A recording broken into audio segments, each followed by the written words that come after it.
पाएंगे ना, वो बहुत कुछ खो देंगे। इसलिए हमारी प्रार्थना खड़े होके, लेट के, टेढ़े होके, जैसे सुनने को मिल जाए सुन लो, जहां जगह मिल जाए बैठ जाओ सुन लो। विक्षेप हो देखने में व्यास मंच तो कोई बात नहीं, कान आंख बंद करके कान से सुन लीजिए, पर सुन लो।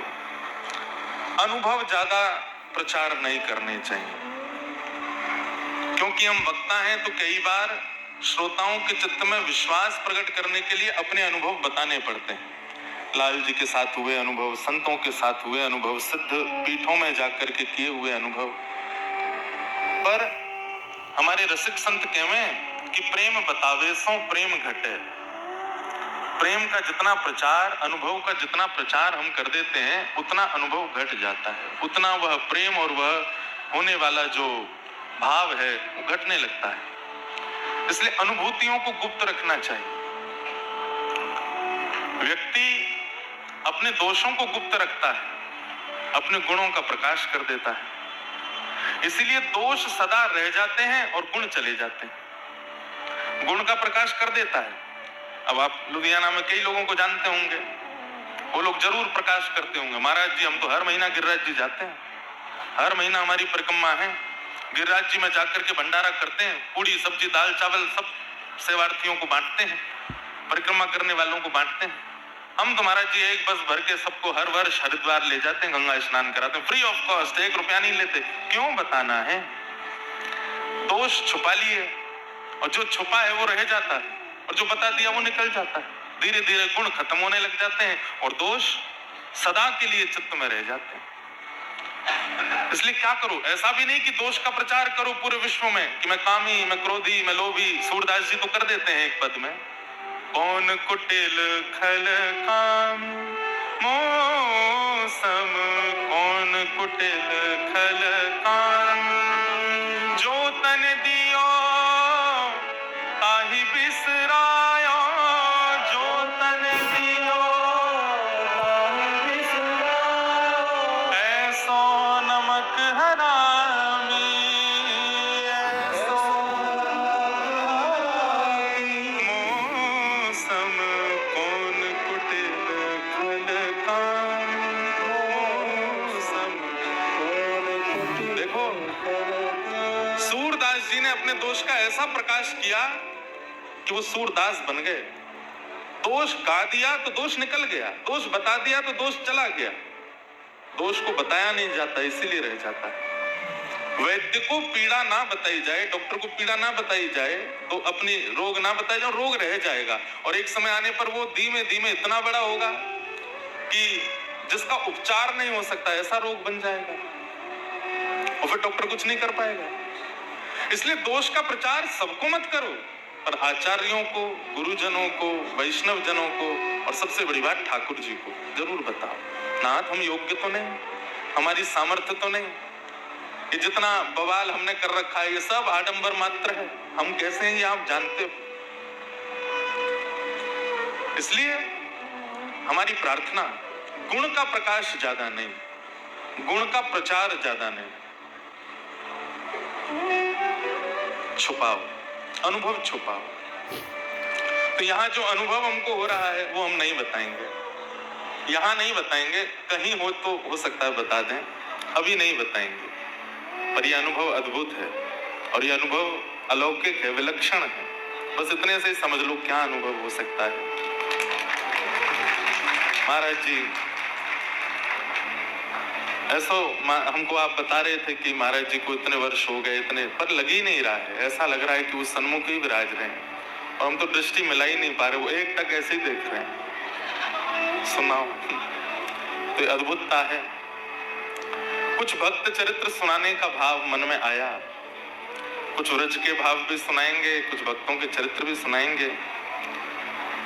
पर चरित्र सुनकर के हम संतुष्ट हो जाते हैं, वैसे बन नहीं पाते। तो सबसे पहला प्रकाश इसी भाव का होना चाहिए कि हम वैसे बने कैसे। और आज एक ऐसे भक्त के हम चरित्र सुनाने चाहते हैं जो हमने बचपन में सुना है। जब हमारी माता जी और बचपन में कई चरित्र सुनाती थी। हमारे भारत में एक दिव्य महापुरुष हुए, परम पूजनीय प्रातस्मरणीय भक्तमाली श्री नारायण दास जी महाराज, श्री बक्सर वाले मामा जी। उनके कथा हमारी माता जी बहुत सुनती हैं और उन्हीं के द्वारा सुनाया गया बचपन का एक प्रसंग आज मैं उसको दोहरा रहा था कि पहली बार सिद्धपीठ जा रहे हैं तो वहां क्या सुना।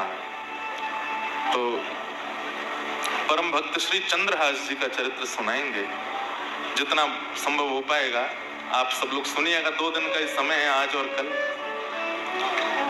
पर भक्त के लक्षण, एक बात हमारी बहुत ध्यान से सुनिए सब लोग।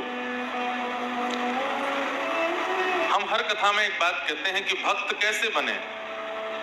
2 प्रकार के भक्त हैं। एक भक्त तो वो जिसको ठाकुर जी प्रिय हैं, एक भक्त तो वो जिसको ठाकुर जी प्रिय हैं, और दूसरा भक्त वो जो ठाकुर जी को प्रिय है। हमारी श्रेष्ठता, हमारी योग्यता, हमारा साफल्य और हमारा सब कुछ क्या है, हमको ठाकुर जी प्रिय रहे है। पर एक दिन ऐसा आवे कि ठाकुर जी को हम प्रिय लगने लगे, हरि प्रिय। हम अभी ऐसे बन नहीं पाए। अच्छा, इसका प्रमाण क्या है कि हम ठाकुर जी को प्रिय लग चुके हैं? आप संतन को प्रिय लगने लग जाओ, वैष्णवन को प्रिय लगने लग जाओ, ब्रजवासीन को प्रिय लगने लग जाओ, जिनके मस्तक पर तिलक धारण है, कंठ में कंठी धारण है, जिह्वा पर नाम धारण है, एकादशी व्रत नियम निष्ठा से करते हैं, उनको आप प्रिय लगने लग जाओ तो समझ जाओ आप धीरे धीरे आप हरि प्रिय हो रहे हो। पर हरि प्रियों के लक्षण क्या है, उसका श्रीमद् भागवत जी के एकादश स्कंद में बहुत सुंदर वर्णन किया, इसलिए ध्यान से सुन लीजिए। हरि प्रिय बनना है। हरि तो सबके प्रिय हैं, उन्हें जो एक बार देख लेता है वो उनका प्रिय हो ही जाता है। पर उनको कौन प्रिय लगता है, उसके लक्षण क्या है, ध्यान से सुनो। और ये समस्त लक्षण श्री चंद्रहास जी में।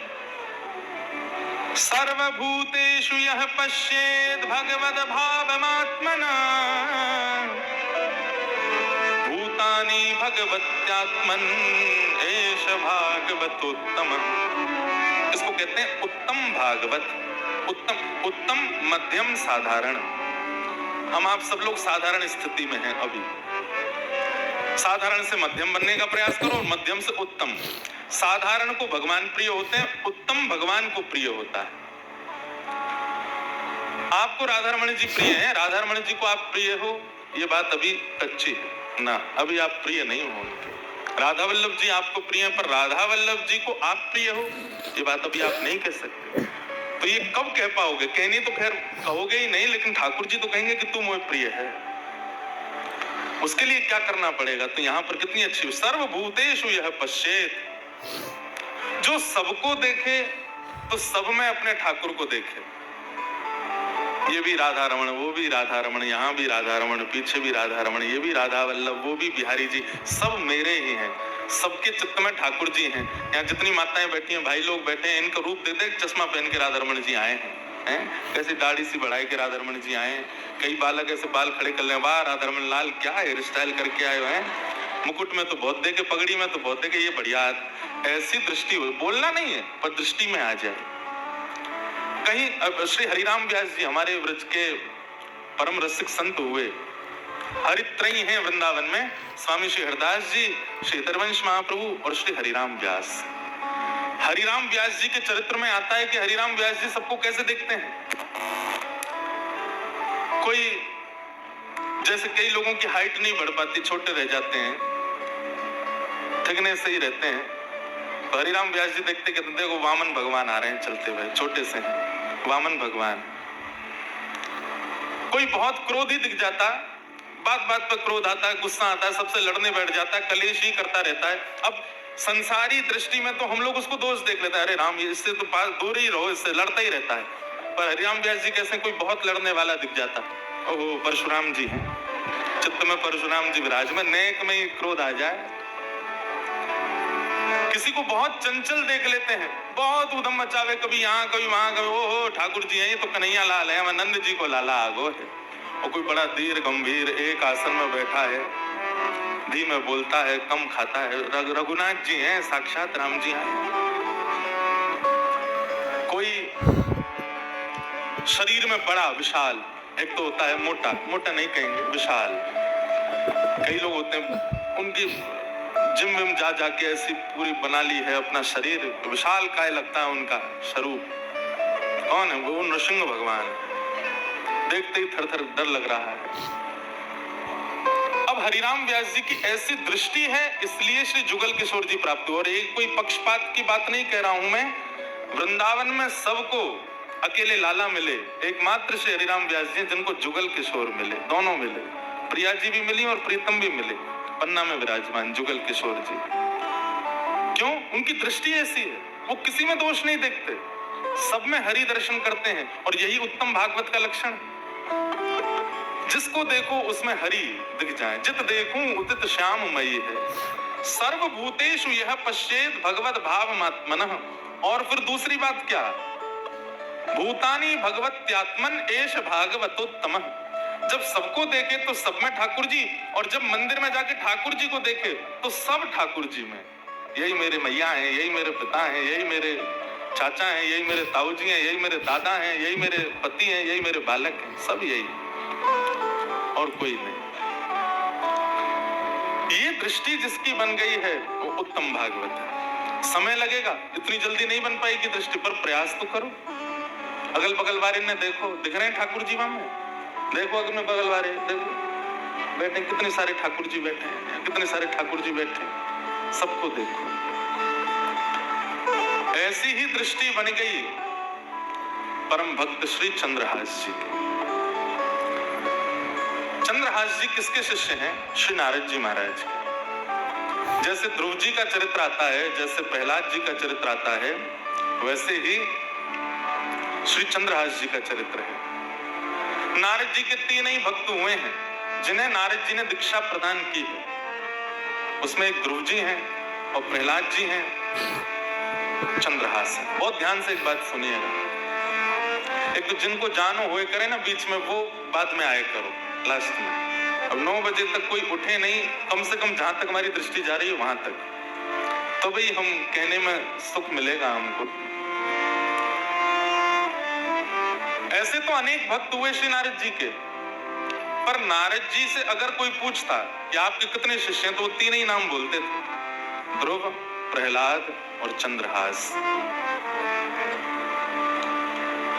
किसी ने कहा नारद जी आप इन्हीं का नाम क्यों बोलते हैं? बोले कि भैया क्योंकि इन तीनों ने इतिहास बदल दिया। कैसे? श्रीमद् भागवत जी में ध्रुव चरित्र सबने सुना, प्रहलाद चरित्र सबने सुना, पर ध्रुव और प्रहलाद का चरित्र सुना कौन रहा है? नारद जी, स्वयं नारद जी। शिष्य के मुख से गुरु की प्रशंसा सुनी होगी, पर गुरु के मुख से शिष्य की कथा।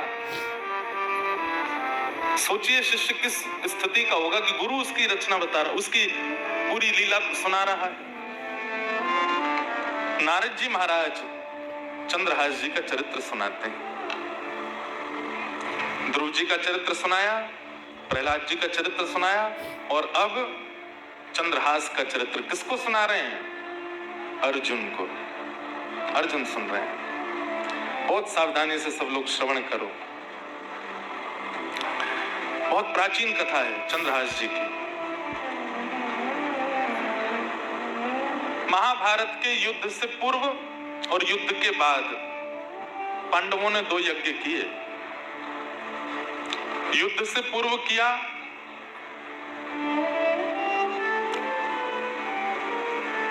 अश्वमेध यज्ञ, युद्ध के बाद किया अश्वमेध यज्ञ, और युद्ध से पूर्व भी एक यज्ञ पांडवों ने किया। अश्वमेध यज्ञ का एक नियम होता है